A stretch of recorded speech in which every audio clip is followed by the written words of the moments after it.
How you doing? Excuse me. Is the sound okay? And the picture. This morning I was a little late, so I thought I'd be sure to be on time today. Ah, can you guys sound all right? Can you see it okay? Hello, hello? Ah, good. Hey, Junior, how you doing?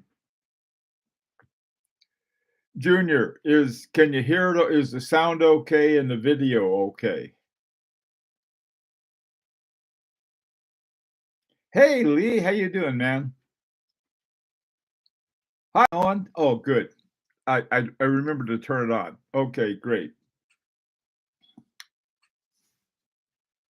Um, Owen, um, when are you getting back from the Caribbean? You and I are going to be busy until the middle of May. Hey, Richard, good to see you. Um, okay. What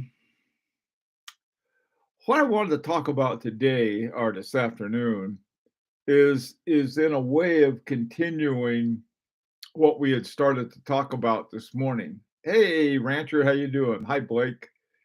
Um, and that is that we something's coming up. What are things going to be like? I noticed the thing that the Canadian Watch Monkey had that um, the high end brands are dropping in price. Um, how much and which ones? And I mean, if you're talking about brands like IWC and Breitling, that's one thing. But if you're talking about Groenfeld, FP Jordan, that's another thing. If you're talking about Rolex, that's a Rolex thing.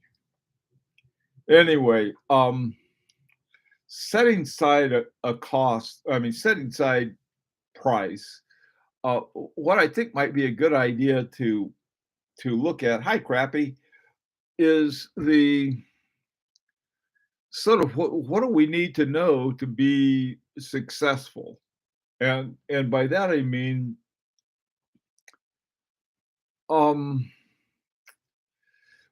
what is the best model, I guess, is what I'm asking, of how to look at the market.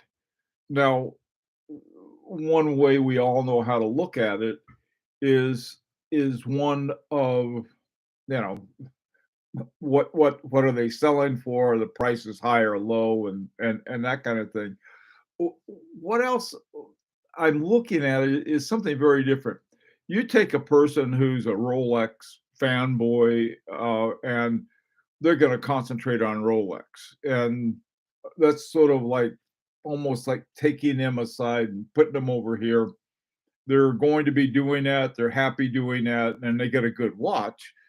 But there's a much larger field out there, and some of them are going to be really, really, really good gyms, and the other ones aren't.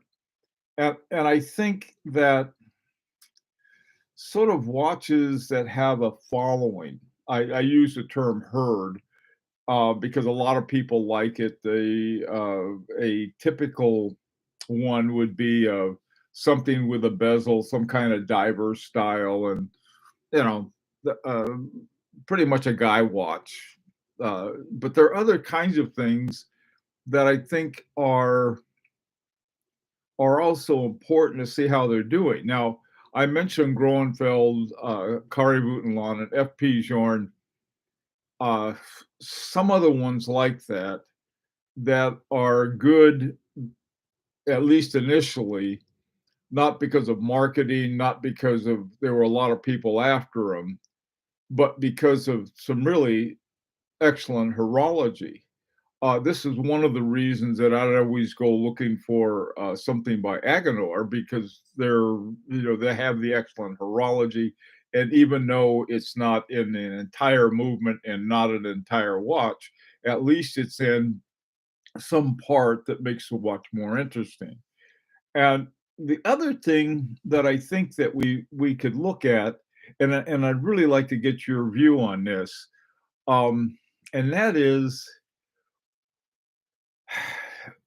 what we had talked about at one time, and that is that when we look at the markups on what we're buying, okay, I buy a watch and at least half of it, probably more than half, is I what I'd be paying for is marketing and other kinds of things like that, warehousing, all this kind of stuff. In other words, what I'm not paying for the skills to make the watch, or anything like that, nor the parts that have to go together and have to be ordered and so forth.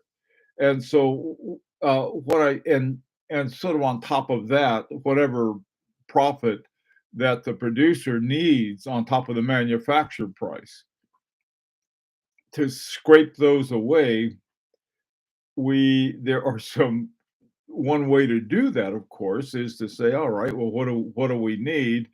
And when watches reach a certain point where you still want to have good quality, uh, and but you can only afford a certain price level, what are the options?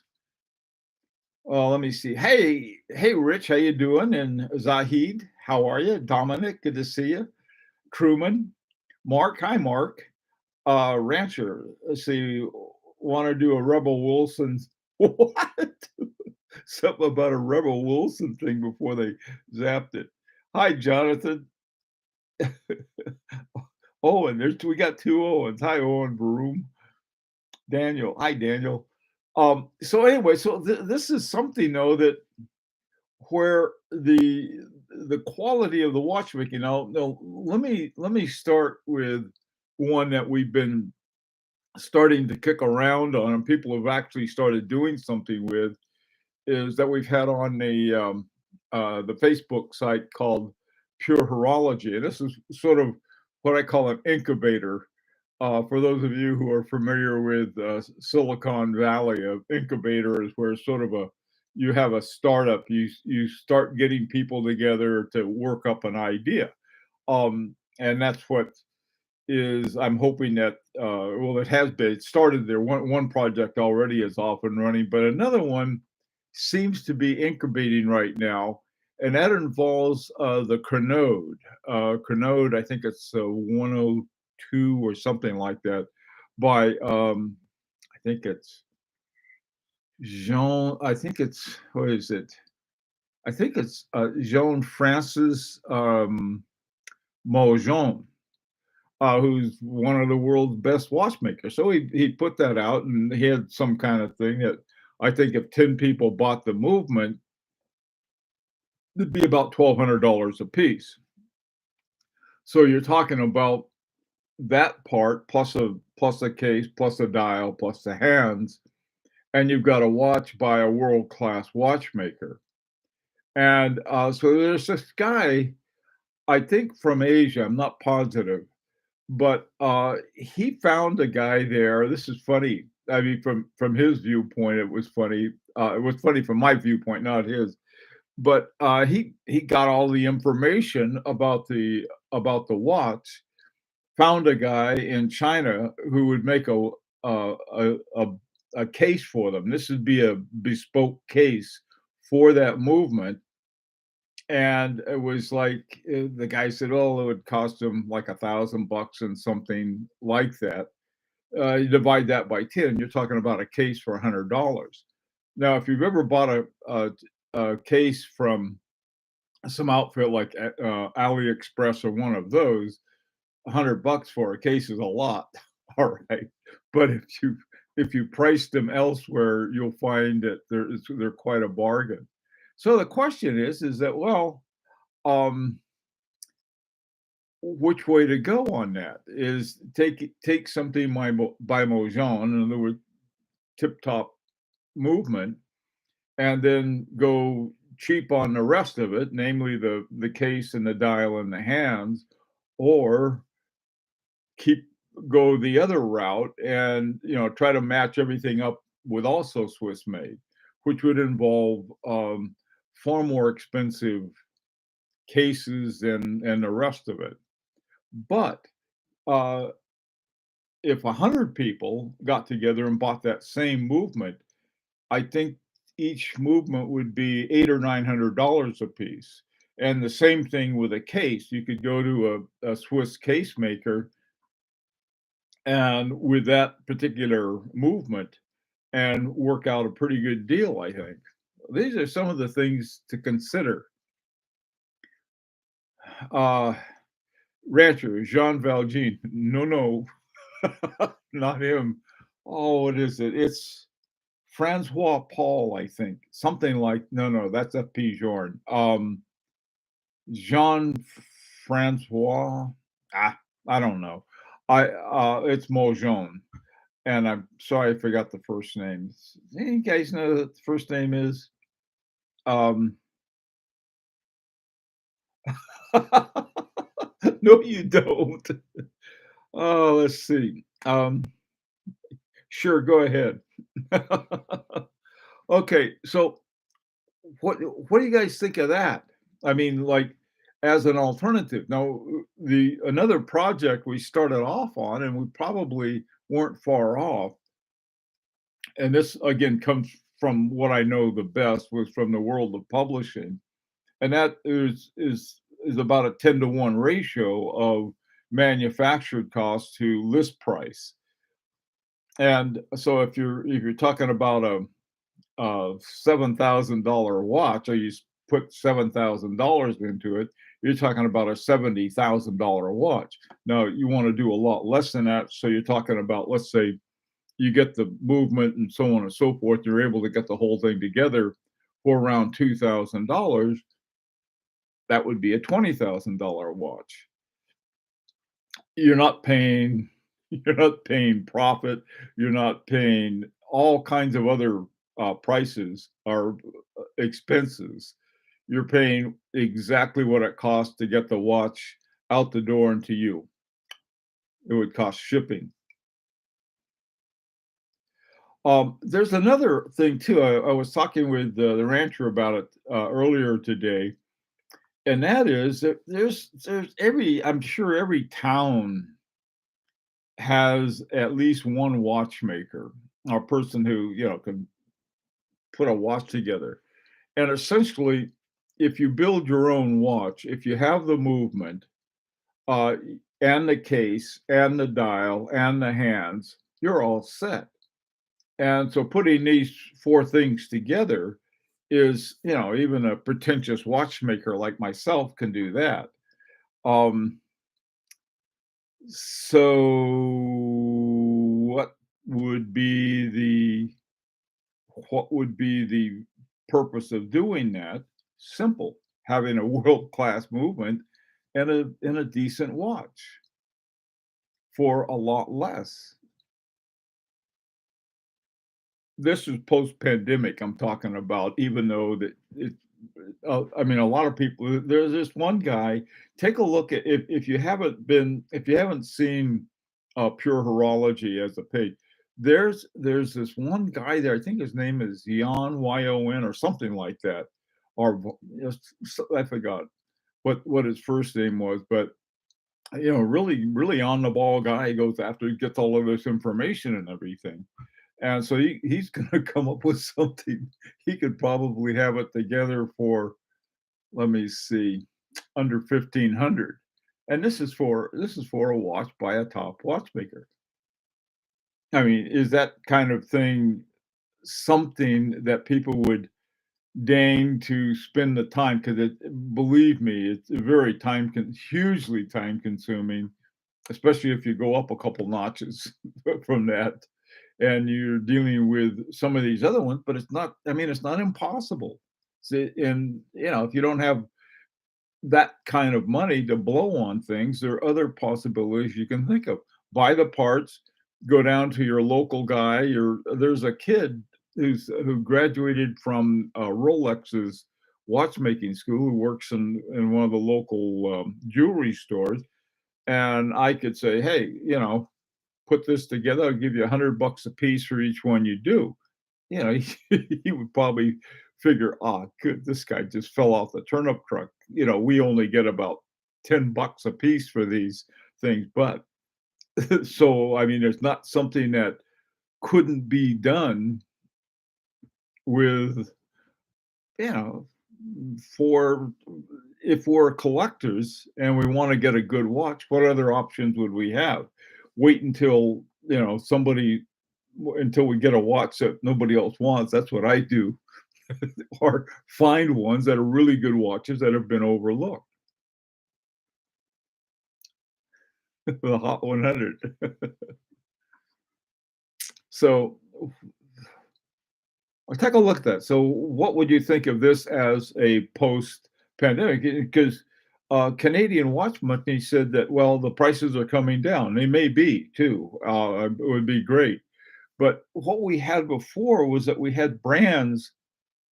At one time, I got my H. Moser, Parmigianis, both of those for very good prices, mainly because they weren't very popular.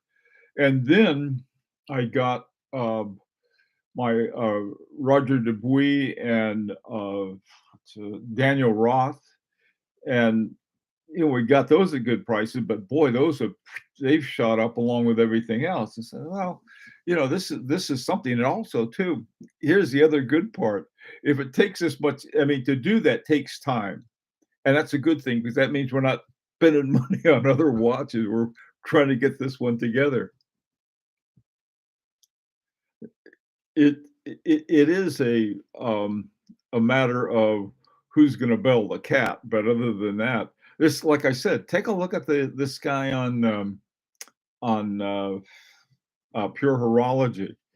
This guy's going to town on the one with the Crenode, and I I think his approach wouldn't be the one I would take. Uh, it I think with a higher number of people, like 100 to get a really good buy on the uh, Crenode movements and putting in some other things that I think would be very cool. Because the thing about the Crenode, like I think it's called the 102. Yeah, I think it's the 102.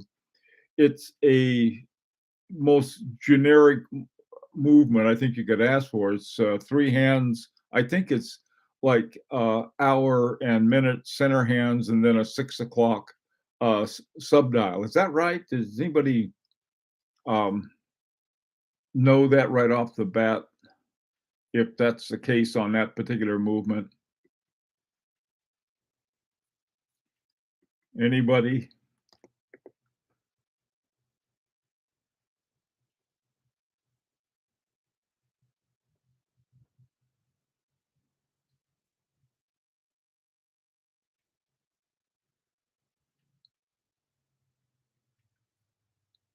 Anyone?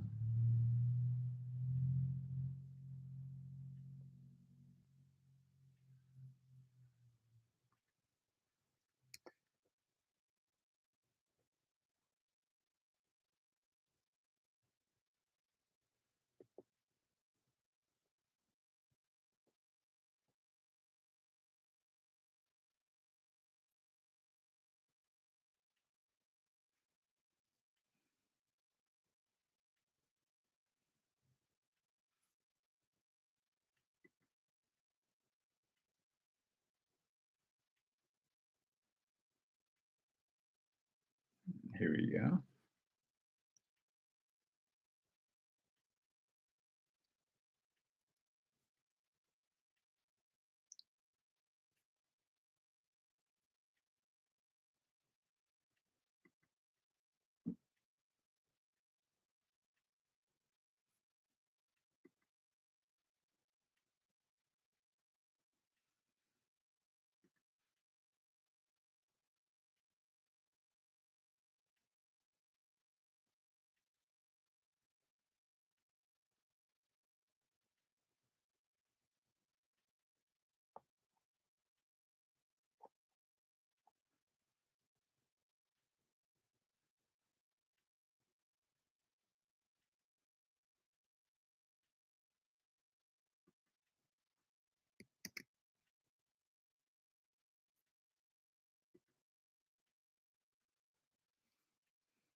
Forbin?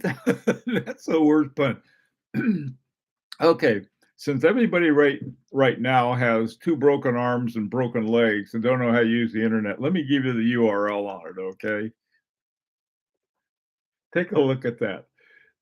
This is, let me see, I think it was like more like 990 or 980. I have it, I loaded it up on my other, browser, and it's in French, so naturally, I won't have any trouble telling you. Okay. For for 10 people, for 10 pieces, it's $1,275. For 100, it's 990. For 1,000, it's 840. So, they have another one, the 101, which in my estimation is really a better caliber because it's hand wound. Now this one, the one that seems to have the most people most attracted to. Now, as far as finishing is concerned, um, the finishing on it is um, uh, it looks to be, I'll call standard for lack of a better term. I think it's fairly, I didn't see any anglaise or anything too fancy on it. I think it may have had, um, let me see, look at it again. Yeah, it's pretty plain. And I don't see any, wait, the 102, yeah. Um, Now the 101 is, what the thing about the 101 that's interesting, it gives you a number of different options of configurations you can have for it, but it costs a lot more.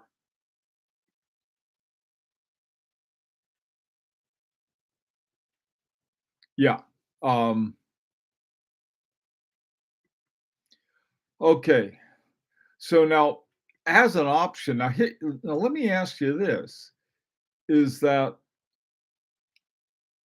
companies that make the whole watch, we'll take your IWC or Breitling or FP Journe, any of them really. If you if you took if you took one of those, if you heard these guys are up to that, um, what kind of problems or what kind of opportunities would this kind of activity cause? See, because there is a possibility, and we talked about this morning, is that of more and more watchmakers saying, "Hey, let's go to the internet, and we can sell direct on the internet. There's no middleman. There's there's no lots of stuff. In fact, we can advertise on the internet. We'll have our own web page, and my God, do they need somebody to just go in there and whack them over the head saying, "This is the stupidest website I've ever seen," and I've seen very few. I mean, really, all they need is a picture of the watch, and you can click it, and it goes big, and then gives you all of the details on it. Most of them have this, what we used to call dancing baloney, all this stuff running around that has nothing to do with the watch. But if they used it well, and then a lot more of them too. This is something else. Take a look at their Facebook pages. They discovered Facebook. It was like, you know, even the boomers know about Facebook. So, but but not necessarily the watch companies. Okay, hey Tim. Hi Hater, how you doing, man? Unadorned. That's right, Corbin. Hey, Ken Fitzgerald. The key is who has the knowledge and who is going to coordinate this. Kess, I think you're just the man to do it. But you're right, that's a question. Um, there's are any of you guys in Red Bar? Uh, one of the one of the things that we did couple years ago, and I got this idea from, actually it came from Maurice Grossman. Maurice Grossman had some watches and they sent them to key people in Red Bar. And they talked, some of the Red Bar guys got one. I don't know where they sent them and so forth, but they got them and they talked about them. And so people were talking about, hey, look at this. We've got this Maurice Grossman. It's really a cool watch, and they are. Um, and so what I did, I got a hold of a German watchmaker, Rolf Lang, who is the father of Marco Lang and has sort of a legend in his own right. He used to be the guy who trained watchmakers at H. Moser, A. Lange, Tutima. He made this, I think it was a minute repeater for Tutima. Really an amazing guy. And so he had selling watches, wasn't not much of a businessman. And so I said, you know, what we could do, we could pass it around. And so there were 13 of us, and we passed this watch around and talked about it on the internet, and he sold it. Boom. So that was, I don't, you know, at least he got some recognition for it. But these are kinds of things that we're, first of all, we were able to coordinate 13 people without losing the watch or breaking it. I when I and he got a hold of me one day. Says, I need it in the worst way. I've got someone who wants it, and they want that watch, the one with it. So okay, I couldn't get the band off, and I had to take the band off because it was a Gator band, and you send a Gator band across borders without a big cites paper, forget about it. So I had to cut the band off. I felt terrible because the thing, I couldn't get the oh, it had one of those kind of like this one. They had a they had these thing, little screw here, and they put in some Loctite or something like that. It would not come out, and so cut it off and sent it back. He was going to put a new band on anyway, but sent the buckle and the watch back for him. And so, but the thing was, the whole point of that was that, oh, can we do it? And I think that I don't know if Christine uh, Hitter, I think, is the head of Maurice Grossman, whether she's done that anymore with Red Bar, but in answer to Kess's query, you know, who's going to do that? Well, they have organizations like Red Bar, and you'd think those guys would be ones that could do it.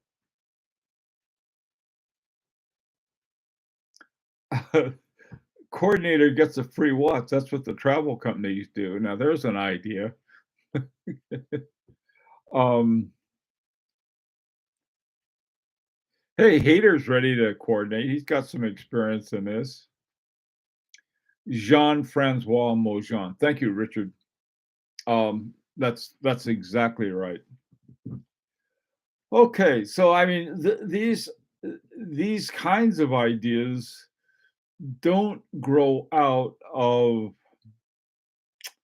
oh, let me see. Tim, are you in Red Bar? Hi, Groundhog Day. um, these ideas don't grow out of really cheapness. Okay, I don't want to say, okay, well, let's see if we can make a cheaper watch.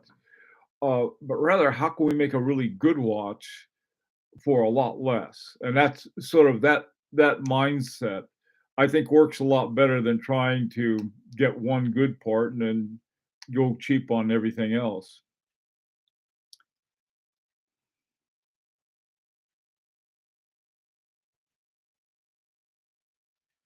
That would be gross, man. Oh, good grief. That is the worst pun for, but I finally got it. Oh, hey, Tim, you're in England. You never stay put at all. Hey, Dominic, if the coordinator does the assembly, then he gets a free watch. He can, but, you know, yeah, that's another whole issue on that. Hi, Javi. Let's see. Just a biker bar, huh?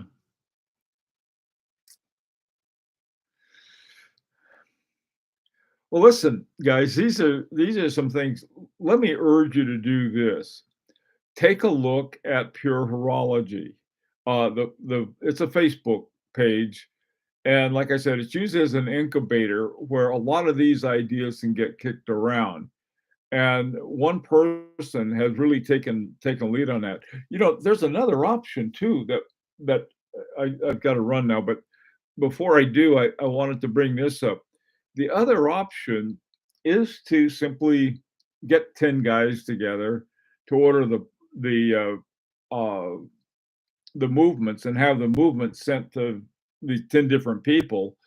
Or if the only way Mojon would do it would be to send it to one person, then he sends it out, and everybody um, uh, goes ahead and gets the pays for shipping and so forth. Uh, you could do it that way, but then simply go down to your local guy and say, hey, I got this. Could you put it together? I give you $100 or something like that, and you could probably do it that way without, some. When I say the kid, anybody under 30 is a kid, as far as I'm concerned. But anything less than that, they're something else. If the movement fits the case, that's most of the work. I like to compile a list of potential cases that it would fit. Forbin, this is what this guy on at the Pure Horology page is doing. He got a guy to do 10 cases for about $1,000.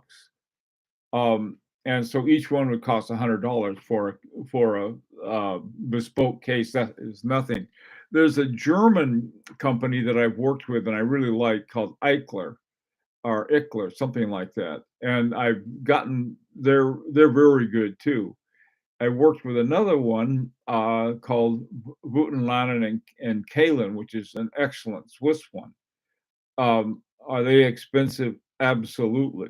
There's another one too that might be fun to deal with, and that is, oh, gee, Botelier's Geneva, I think is the name of it, which is, I think that's the name of it, which is FP Journe's case making company. And so that might be sort of an interesting thing. Hey guys, we'd like this. There's another possibility too, is sort of a generic case, and then have a sort of a case holder put into that. That's a possibility too.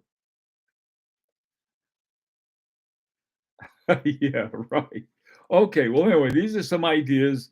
If you're interested in those things, go ahead and check out Pure Horology Facebook page. It's just a fun page to kick around ideas, and some guys have gone a little further than that. So, anyway, take care and come up with some new ideas. Let's hear them.